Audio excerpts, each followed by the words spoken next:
Assalamu alaikum. This is Nasir Mahbub. Welcome to the Tech YouTube channel. In this video series, I would like to install and configure security camera. But before we dive into the practical section, it's very important that we have to learn about site assessment or site survey for installing a security camera.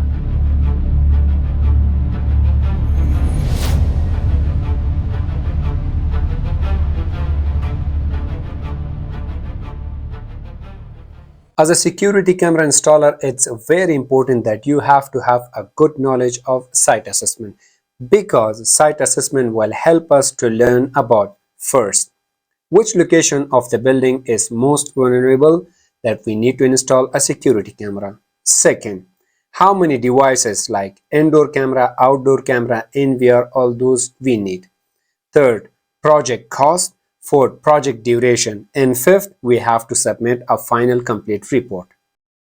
During assessing of the building for installing security camera, we have to consider the following section in location to be covered.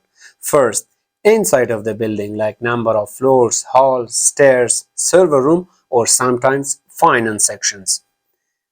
Second, outside of the building, like we have border with our neighbors, car parking, user registration area, main gates, and we have border with main road.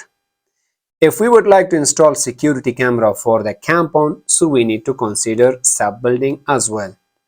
Keep in mind that this section could be identified by the security person who is working with the organization. After we have completed our building assessment, so we have to assess the building for CCTV camera network infrastructure because it will help us to identify the cost and project reliability. First, we have to identify do we need IP-based security camera or analog-based security camera, because in IP-based security camera we have good features if we compare to the analog. First, we have high resolution camera in IP-based. Also, we have good manageability and expandability features, like if we add or install some cameras in another building, so we can connect all those cameras with a switch, and only one cable from that switch come to the main switch and main NVR. Also, we have smart feature or AI features in IP-based cameras like SMD or smart motion detections, like the camera are recording based on when object is moving from front of it. Or also we have SMD plus or smart motion detection plus. It will identify the human and vehicle object as well separately. The only thing in IP based, it's very costly if we compare to the analog based security camera. Second, we have to identify how many cameras do we require, number of indoor camera, outdoor camera, and PTZ cameras. Third, we have to identify how many output do we require from this security or NVR system. Sometimes we require output or TV for security room, but sometimes we require second output or TV for the guard room. So we have to identify this number of output. Thereafter, we have to identify the number of NVR or DVR do we require for this project. Sometimes if we have a lots of camera, like around 40 or 50, so we need to purchase 2 NVR with the required number of port.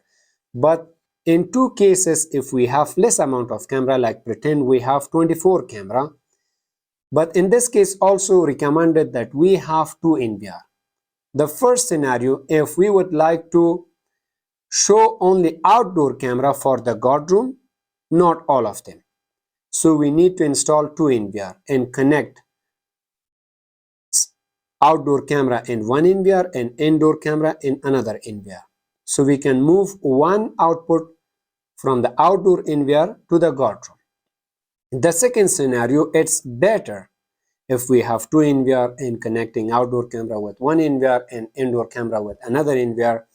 In case if one of the NVR fail, so we will have 50% of the coverage of the building.